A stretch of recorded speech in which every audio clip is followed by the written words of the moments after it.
자, 부동산 경매에서 내가 원하는 물건을 낙찰받았다. 정말 기분 좋은 순간이죠? 근데 기쁨도 잠시 가장 중요한 문제가 남았습니다. 바로 잔금. 이 돈을 어떻게 치러야 할까요? 지금부터 그 모든 전략을 속 시원하게 파헤쳐 보겠습니다. 맞아요. 경매에서 이겼다고 해서 모든 게 끝난 게 아닙니다. 사실 진짜 시작은 지금부터죠. 잔금을 완벽하게 치르고 온전히 내 걸로 만들어야 하니까요. 이 가장 중요하고도 어려운 관문, 어떻게 하면 똑똑하게 넘어설 수 있을까요? 모든 전략의 출발점은 바로 이겁니다. 그래서 내가 현실적으로 얼마까지 빌릴 수 있는데 이 질문에 대한 답을 찾는 거죠. 경락잔금 대출의 가장 기본적인 한도부터 확실하게 짚고 넘어가겠습니다. 은행이 대출을 얼마나 해줄지 정할 때요, 딱 두 가지를 놓고 봅니다. 바로 감정가랑 낙찰가. 근데 여기서 중요한 게 뭐냐면 은행은 절대 손해를 안 보려고 하거든요.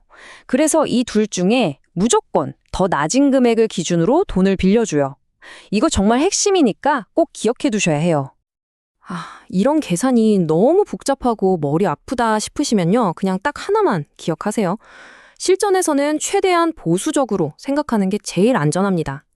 보통 내가 낙찰받은 금액의 한 70% 정도는 대출이 나온다, 이렇게 계획을 세우면 어지간해서는 틀리지 않습니다. 바로 이게 경매 투자의 꽃, 레버리지의 마법이죠. 내가 가진 현금의 약 3배까지 몸집을 불려서 더 큰 물건에 도전할 수 있다는 뜻이거든요. 이 기준만 알아도 훨씬 현실적인 투자 목표를 세울 수가 있게 되는 겁니다. 자, 이제 내가 얼마까지 빌릴 수 있는지 대충 감이 왔죠. 하지만 안심하긴 이릅니다.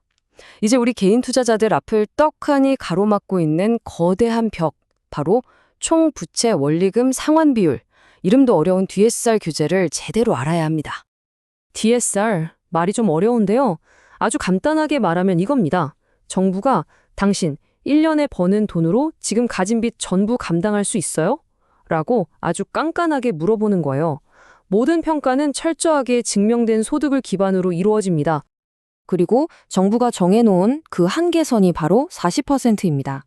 이게 무슨 말이냐면 내가 1년 동안 갚아야 하는 모든 대출의 원금과 이자를 합친 금액이 내 연봉의 40%를 절대 넘을 수 없다는 아주 강력한 룰이에요. 이 규제가 얼마나 무서운지 한번 보세요. 예를 들어 연봉이 5천만 원인 직장인이 있다고 쳐요. 이 사람이 3억 원짜리 대출 딱 하나만 받아도 DSR이 39%가 나와요. 40%라는 한계선에 거의 꽉 차버리는 거죠.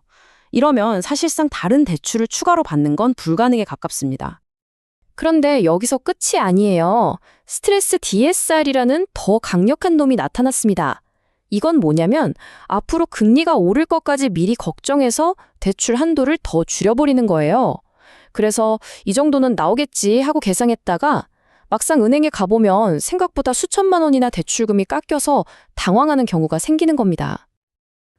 그럼 이 DSR이라는 벽에 꽉 막혀버리면 그냥 포기해야 할까요? 아닙니다. 방법이 있죠. 지금부터 이 답답한 규제를 시원하게 우회할 수 있는 가장 강력한 전략을 알려드릴게요. 자, 바로 여기에 해답이 있습니다. 개인 대출과 사업자 대출의 결정적인 차이 보이시나요? 사업자 대출은요, 개인의 빚이 아니라 기업 활동으로 취급됩니다. 그렇기 때문에 개인의 소득과 빚을 꽁꽁 묶어두는 DSR 규제에서 완전히 자유로워질 수 있는 거죠. 이 전략을 쓰면 내 개인 소득이라는 족쇄에서 벗어나서 훨씬 더 자유롭게 더 많은 부동산에 투자할 수 있는 엄청난 유연성이 생깁니다. 그리고 제일 좋은 점이 뭔지 아세요? 굳이 미리 사업자를 만들어둘 필요 없이 일단 낙찰부터 받고 나서 대출 신청하기 전에만 등록하면 된다는 거예요. 정말 편리하죠? 근데 이런 질문이 나올 수 있어요. 사업자 대출도 결국 소득을 증명해야 할 텐데 저는 월급처럼 딱 정해진 소득이 없는데요? 자, 이런 분들을 위한 방법도 당연히 있습니다. 바로 이럴 때 은행이 쓰는 아주 스마트한 방법이 있어요. 신청자의 소비 패턴, 그러니까 신용카드를 얼마나 쓰는지, 보험료는 얼마나 내는지 같은 금융 데이터를 쫙 분석해서 이걸 공식적인 소득으로 인정해주는 소비 기반 추정 소득이라는 제도입니다. 그러니까 내가 지금 당장 월급을 받는 직장인이 아니더라도 희망이 있다는 거죠. 프리랜서, 전업주부, 심지어 지금 잠시 쉬고 있는 분이라도 괜찮아요.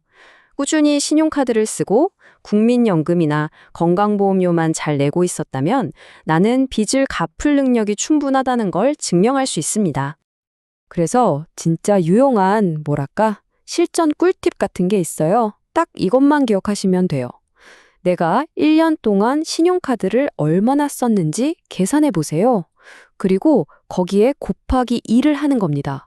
그럼 놀랍게도 그 금액이 은행에서 이분은 이 정도 소득이 있구나 하고 인정해주는 소득이 될 수 있다는 거죠. 엄청나죠? 그리고 오늘 말씀드린 이 모든 전략들의 가장 기본이 되는 건 바로 탄탄한 신용점수입니다. 아무리 좋은 방법을 알고 있어도 내 신용이 받쳐주지 않으면 말짱 도루묵이거든요. 좋은 금리로 대출을 승인받으려면 신용관리는 기본 중에 기본이라는 점 절대 잊지 마세요. 자, 이제 이론은 충분히 익힌 것 같네요. 그럼 이 모든 정보들을 가지고 실제로 어떻게 움직여야 하는지 아주 구체적인 단계별 실행 계획으로 들어가 보겠습니다. 실전입니다. 이 순서대로만 착착 진행하시면 내가 직접 은행 창구를 돌아다니는 그런 스트레스 없이도 가장 좋은 조건의 대출을 효율적으로 찾아낼 수 있습니다. 핵심은 여러 곳을 비교해서 나한테 가장 유리한 걸 고르는 거예요.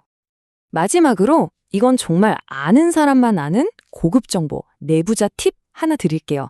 타이밍이 정말 중요합니다. 특히 12월은 피하세요.